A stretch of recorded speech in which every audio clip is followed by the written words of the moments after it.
இந்த மௌலவி எம்ஜே முகமது யாக்கூப் பாக்கவி என்ற ஹைரி ஷா நூரி மீது பாக்கியாத் ஃபத்வா 2006 வேலூர் ஜாமியா அல் பாக்கியாத்து சாலிஹாத்தில் சனது பெற்ற சென்னை முகமது யாக்கூப், தகப்பனார் பெயர் ஜைனுல் ஆபிதீன் என்பவர் ஒரு முறை தான் கண்ட கனவை நம்பிக்கொண்டு நான் எதிர்காலத்தில் மஹதியாக வருவதற்கு வாய்ப்புண்டு என்ற நப்பாசையில் பிடிவாதமாக இருந்து வருகிறார். அப்படி நேற்று காலையில் ஒரு கனவு,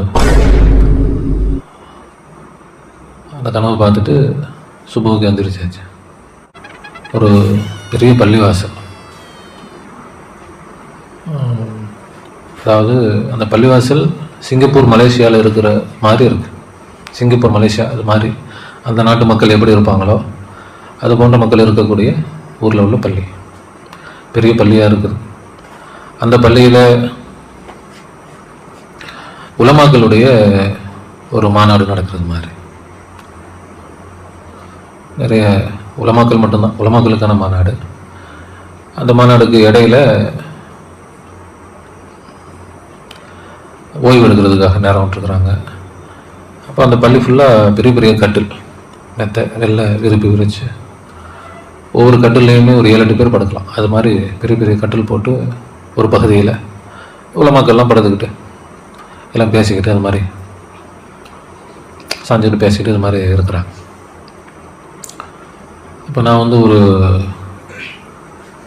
அந்த தேன் நெல்லிக்காய்ன்னு சொல்லுவாங்கள்ல, தேன் நெல்லிக்காய் கையில் வச்சு சாப்பிட்டுட்டு இருக்கிறது மாதிரி. அப்போ அந்த பள்ளி பொறுப்பாளர்கள் ஒருத்தர் வந்துட்டு எனக்கு கூப்பிட்டு போகிறார், வாங்க கூப்பிட்றாரு, வாங்க கூப்பிட்டுட்டு கூப்பிட்றாரு, வாங்க. அது என்ன விஷயம்னா, நான் கண்டுபிடிச்சிட்டேன், நீங்கள் தான் அது. என்னது அப்படின்னா, நீங்கள் தான் மஹதி. நான் கொடுக்கப்பட்ட ஒரு ரப்பு நிறுத்திட்டான், உலகத்தை அழிச்சு விடுவான்ல. அவன் அழிக்காத காரணத்தை ஏன் வச்சிருக்கிறான்னு சொன்னாக்கா, இபாதத்துல உள்ள யாரோ ஒரு சீதவி இருக்கு இந்த மண்ணுல அப்படின்றாரு. அதோட கனவு முடிஞ்சிருச்சு. அல்லாஹ் தஆலா நம்மை காதிமன்களாக ஆக்கி தருவானாக. நீ எந்த ஆட்டம் ஆடு, எந்த பாட்டம் பாடு என்று சொன்னாலும் அல்லாஹ் விட்டுருக்கான். நபி ஸல்லல்லாஹு அலைஹி வஸல்லம் அவர்களின் குடும்பத்தை சார்ந்த பாத்திமா ரலியல்லாஹு அன்ஹா அவர்களின் வழித்தோன்றலில் அப்துல்லா என்பவரின் புதல்வர் முகமது என்ற பெயருடையவர்தான் மஹதியாக வருவார் என்று ஹதீஸில் தெளிவாக வந்திருக்க, மேற்படி அம்சங்களில் எதுவுமே இல்லாத இவருக்கு மஹதியாக வேண்டும் என்ற ஆசை பாக்கியாத்தின் சார்பில் 3 பாக்கவிகளை பிரதிநிதிகளாக அனுப்பி உண்மை நிலையை எடுத்து கூறி உபதேசித்த போதும் அவர் தனது நிலையிலிருந்து மாறப்போவதில்லை என்று திட்டவட்டமாக அறிவித்துவிட்டார்.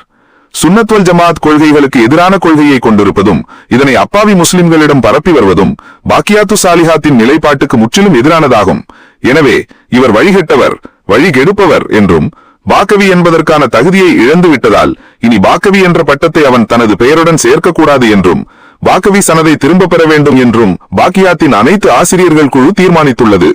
எனவே உலமாக்கள் அவரை விட்டும் விலகி இருக்க வேண்டும் என்றும், பொதுமக்கள் மார்க்க ரீதியான எந்த தொடர்பும் அவருடன் வைத்துக் கொள்ள வேண்டாம் என்றும் வலியுறுத்தி கேட்டுக்கொள்கிறார்.